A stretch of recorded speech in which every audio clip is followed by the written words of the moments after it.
Clip number 1285۔ اس clip میں آپ قرآن پاک کی سورہ صاد کی آیت نمبر 21 سے 23 تک کی تلاوت، ترجمہ قرآن اور تفسیر قرآن صراط الجنان سماعت فرمائیں گے۔ بسم اللہ الرحمن الرحیم۔ ترجمہ، اللہ کے نام سے شروع جو نہایت مہربان رحمت والا ہے۔ وَهَلْ أَتَاكَ نَبَأُ الْخَصْمِ إِذْ تَسَوَّرُوا الْمِحْرَابَ إِذْ دَخَلُوا عَلَى دَاوُودَ فَفَزِعَ مِنْهُمْ قَالُوا لَا تَخَفْ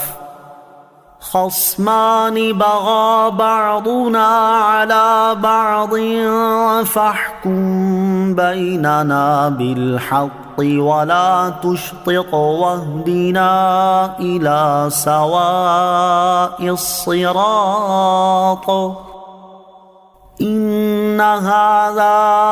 أخي له 99 نعجة ولي نعجة واحدة فقال أكفلنيها وعزني في الخطاب۔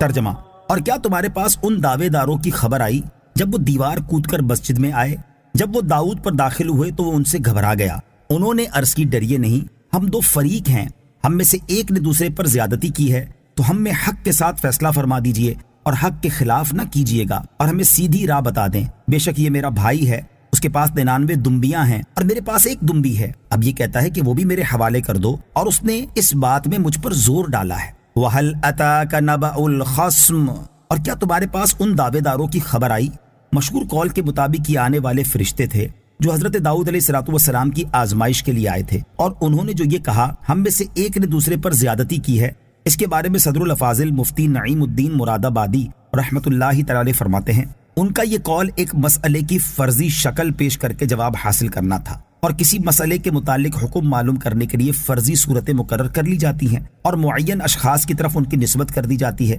تاکہ مسئلے کا بیان بہت واضح طریقے پر ہو اور ابہام باقی نہ رہے۔ یہاں جو صورت مسئلہ ان فرشتوں نے پیش کی، اس سے مقصود حضرت داؤد علیہ السلام کو توجہ دلانا تھی اس امر کی طرف جو انہیں پیش آیا تھا، اور وہ یہ تھا کہ آپ کی 99 بیویاں تھیں۔ اس کے بعد آپ نے ایک اور عورت کو پیام دے دیا جس کو ایک مسلمان پہلے سے پیام دے چکا تھا، لیکن آپ کا پیام پہنچنے کے بعد عورت کے اعزاء و اقارب دوسرے کی طرف التفات کرنے والے کب تھے؟ آپ کے لیے راضی ہو گئے اور آپ سے نکاح ہو گیا۔ ایک قول یہ بھی ہے کہ اس مسلمان کے ساتھ نکاح ہو چکا تھا، آپ نے اس مسلمان سے اپنی رغبت کا اظہار کیا اور چاہا کہ وہ اپنی عورت کو طلاق دے دے، وہ آپ کے لحاظ سے منع نہ کر سکا اور اس نے طلاق دے دی، آپ کا نکاح ہو گیا۔ اور اس زمانے میں ایسا معمول تھا کہ اگر کسی شخص کو کسی کی عورت کی طرف رغبت ہوتی تو اس سے استدعا کر کے طلاق دلوا لیتا اور بعد عدت نکاح کر لیتا۔ یہ بات نہ تو شرعاً ناجائز ہے، نہ اس زمانے کے رسم و عادت کے خلاف، لیکن شان انبیاء بہت عرفہ و اعلیٰ ہوتی ہے، اس لیے یہ آپ کے منصب عالی کے لائق نہ تھا، تو مرضی الہی یہ ہوئی کہ آپ کو اس پر آگاہ کیا جائے، اور اس کا سبب یہ پیدا کیا گیا